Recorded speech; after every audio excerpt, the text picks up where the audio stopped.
kazi kubwa ya kwa maslahi ya wanajamii, kwa maslahi ya wanajamii.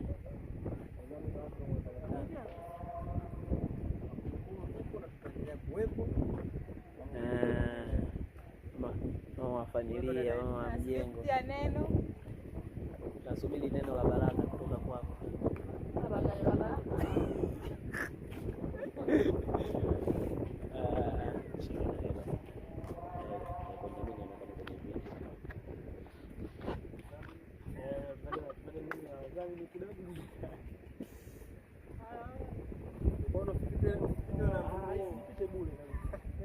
Kwa nini nipite bure? Kama mzangu nimepatikana kwa maslahi mabana, uhuru bana, hauliki. Daktari wetu wa macho. Sina mabamba.